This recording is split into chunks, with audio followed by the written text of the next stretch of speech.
baay'ee kan nama gammachiisudha. Uumama baay'ee bareeda. Biyyattiin gara fuulduraatti abdii guddaa kan qabdu keessumattuu turizimiidhaan bakka hawwataa akkasii jiraachuusaa abdii guddaa kan namaa kennudha. Kanaan dura wanna akkasii asirratti hojjetamuu dhabuunsaa baay'ee dinagdee keenya duubatti hambiseera jedhee yaada. Ammaan kana gara fuulduraatti garuu irra caala yoo hojjetame, kana caala yoo irratti hojjetame baay'ee galiin dinagdeen kan guddatu ta'uu fi biyyattiin illee hawwataa akka taatu nama abdachiisa. Hojii baay'ee nama gammachiisu nama boonsu ta'a jechuudha. Waan akkasii biyyoota alaatti yookiin televezyiiniin iddoo biraadhaan waan arginu har'aan kana uumama kana bukkeetti ollaa keenyatti argine baay'ee itti gammannee itti bohaarreerra. Gara fuulduraattis yeroo mara as deddeebinee kan itti bohaarru kan itti bashannannu ta'a jedhee yaada.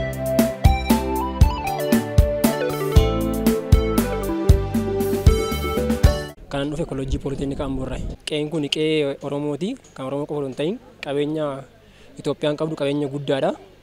Asumarraan namoonni hundumtuyyuu iddoo kana dhufanii daawwatanii akka ilaalanidha. Maaliif amma yeroo ala haasa'amuu fi yeroo ijaan argan tokko miti jechuudha. Waan baay'ee hojjetamaatu jira.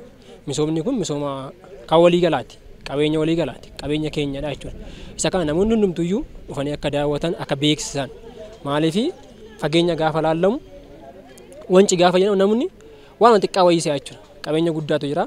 Isa kana immoo kunuunfachuu qabna jedhan. Dhaloonni hundumtuyyuu isa kana beekee kan kooti jedhee kunuunfachuu qabachuu qaba jechuudha. Jabeeffachuu qaba. Jijjiiramni jira, jijjiiramni jira. Namoonni kana hojjetan aarsaa ta'anis namoota baay'eetu jiru. Isaanis galatooman jedha. Dhaloonni hundumtuyyuu dhufee hordofee ilaaluu qaba qabeenya isaa. Yaa wallaalaan bishaan keessa taa'ee dhoowwata kan jedhamu beekama. Maaliif hankeenya osoo jiru kan namaa hawwaa jechuudha namni. Qabeenya guddaatu jira beekama.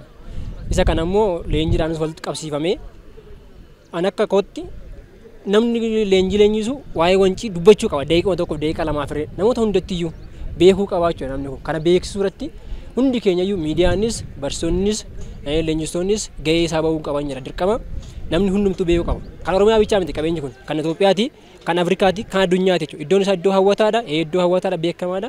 Isa kana immoo beeksisuudhaaf hundi keenyayyuu gahee mataa keenya taphachuu qabna. Guyyaa shanii leenjiyaatu turre kan jiru dura seenaan jira. Akkas ta'ee seenaa jira. Amma garuu jijjiiramni amma dhufe qabeenya jiru badhaasanii badhaanii irratti dabalanii haaromsanii hojjetanii akkasitti agarsiisuusaatti ani baay'een itti gammada. Maaliif isa afaan haasaan irra isa gochaan akkasitti gaafa hojjetamu baay'ee namatti tola jechuudha. Maaliif teenye ilaaluurra waan dubbachuurra gaafa dhufe namni qaamaan argu hojii akkasitti iddoo kana jiraa jedhee piraaktikaalii arguu ni danda'a jechuudha. Gochaan kun waan gochaan mul'achuu danda'udha. Addunyaadhaafis nuufis ragaadha jechuudha. Qabatamaadhaan mul'ata. Isa haasa'amurra isa piraaktikaalii ija keenya dhagarree waa guddaa argatee jira jechuudha. Ani akka mataa kootti anaa ol deemuu ni danda'ama. Amma yeroo jalqaba nuti dhufnu akkas baay'een hin turre ture. Amma waa baay'eetu ijaaramaatee jira, waa baay'eetu fooyya'aatee jira. Isa kana immoo gaafa wal bukkee qabnee jiru maalidha jijjiiramni jiraachuusaa. Jijjiiramni jiru kuni waraqaa irratti qofa osoo hin ta'in qabatama arguu keenyatti baay'ee kan itti gammadu akka mataa kootti jechuudha.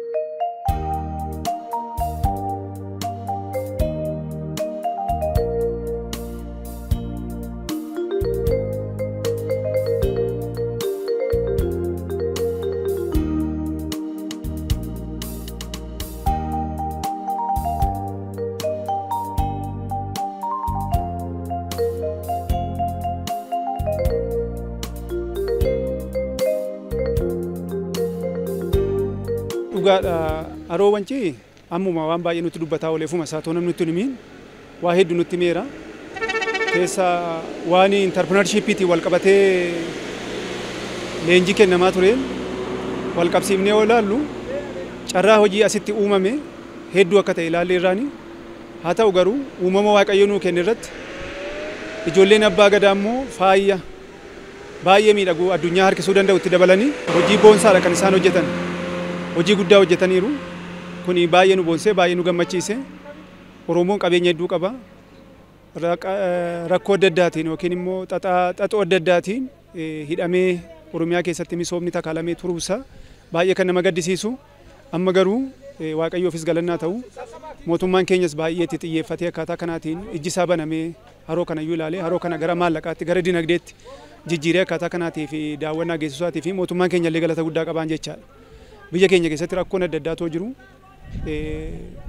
Rakkoo sana damdamatanii akkaataa kanaatiin ijaarsa piroojeektii kanaa fidanii sadarkaa kanarraan kaa'uun carraa hojii amma kana ga'uuf abdii boruu ta'uun nuuf injifannoo isa guddaadha. Oromoofis injifannoo guddaadha.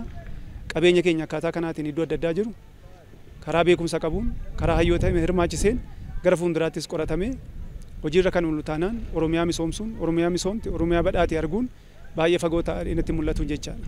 Leenjisaan keenya gaafa galu ofiisaatis waan gaarii argeera. Waan bareedaa piroojeektii kanarraa hubateera. Kana galeeti sammuu barattootaa keessa laphee barattootaa keessa kaa'ee dhaloonni kun mootummaa kanarratti abdii horataa jireenya isaa fuulduraattis abdii godhataa akka inni deemu gochuu keessatti hayyoonni dhufanii iddoo kana daawwatan gahee guddaa qabu. Imaanaa guddaatu itti kennamee jecha.